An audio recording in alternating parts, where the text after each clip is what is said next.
l'étudiant sénégalais. La mission de servir en permanence l'étudiant sénégalais en mettant ceux qui doivent servir les étudiants, c'est-à-dire les agents du cours, dans d'excellentes conditions. Et j'aborde là la problématique de l'optimum de la gestion budgétaire. Non, je ne suis pas d'accord avec ceux qui croient que le budget du code est un budget très insuffisant. C'est vrai, le budget est insuffisant, mais nous pouvons faire énormément d'économies budgétaires.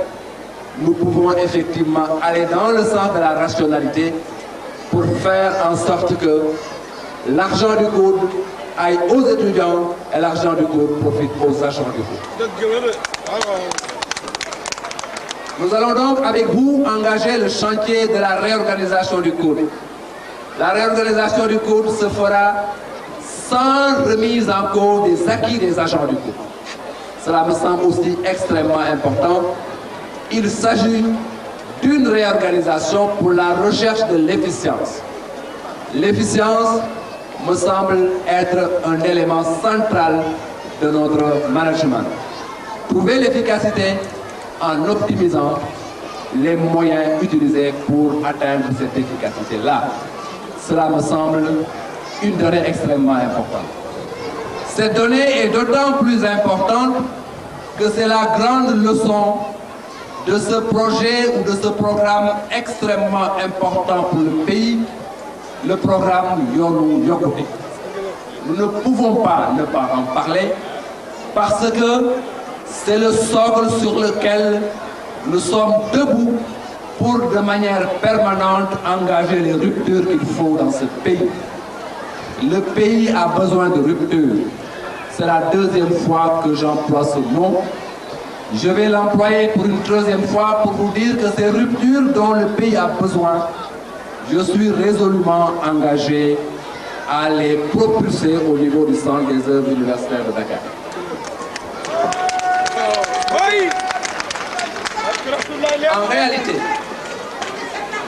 En réalité, nous sommes obligés. Nous sommes obligés parce que M. Diagne disait tantôt quelque chose d'extrêmement important qui n'est pas de nous. Il nous a qualifiés de républicains. Mais dans les leçons aussi que nous avons apprises, on nous a demandé de mettre la patrie avant le parti. Nous mettrons la patrie avant le parti. Et je prends ici et là maintenant l'engagement de ne pas politiser le coup. Quand je dis de ne pas politiser le coup, c'est d'aller dans le sens de la lettre de mission que le président de la République a bien voulu me donner. C'est faire en sorte que demain, parce que demain, de toute façon, il fera jour. De faire en sorte que demain, quand il fera jour, que le Sénégal se réveille en disant que le président Macky Sall a tenu effectivement ses engagements. Et tenir nos engagements, c'est en réalité le thème de l'université républicaine que la jeunesse du parti a bien voulu tenir à Modienne le week-end passé. Nous allons tenir nos engagements. Quand je dis que nous allons tenir nos engagements, nous allons faire en sorte que le personnel du cours ne soit pas lésé dans ces droits. C'est pourquoi nous avons, à notre prise de fonction, trouvé énormément de conseillers techniques qui émergeaient dans le budget du code en réalité et qui étaient des fonctionnaires. Qui étaient, je vais effectivement le dire, mais le dire simplement pour clarifier, mais pas pour jeter l'anathème sur qui que ce soit, mais qui était simplement un personnel politique. Je ne vous amènerai aucun personnel politique dans le sens de loger des conseillers techniques grassement payés émergeant sur le budget de votre établissement. Autre élément extrêmement important, nous avons trouvé énormément d'injustices. Nous ne sommes pas effectivement un justicier, mais nous sommes de l'école du management qui repose sur le socle des relations humaines. nous ne sommes pas tayloriens. Nous ne sommes pas du tout tayloriens. Nous avons effectivement adopté et appris.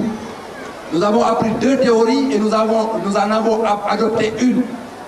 Nous avons effectivement appris la théorie X de McGregor, qui dit que l'homme a une aversion naturelle au travail. L'homme n'aime pas travailler. Il faut le contraindre par le bâton ou la carotte pour qu'il travaille.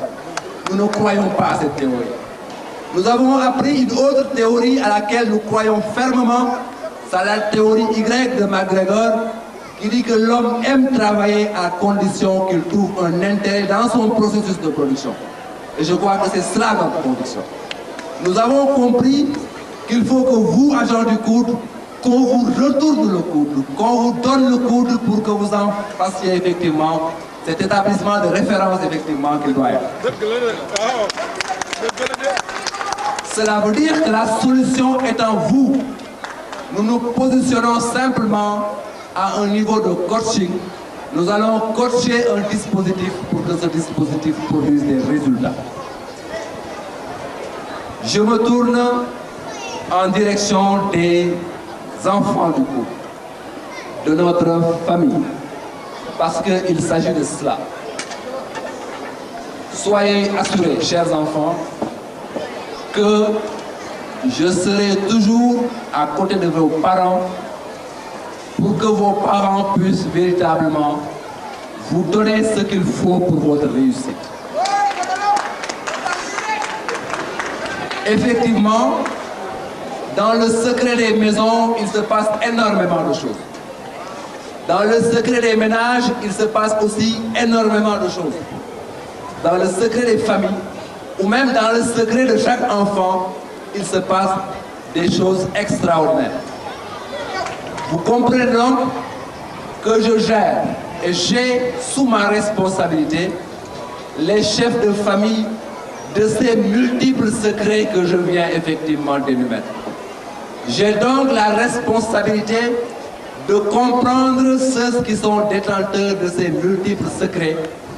Je peux vous dire en un seul mot que je vous comprendrai en toutes circonstances.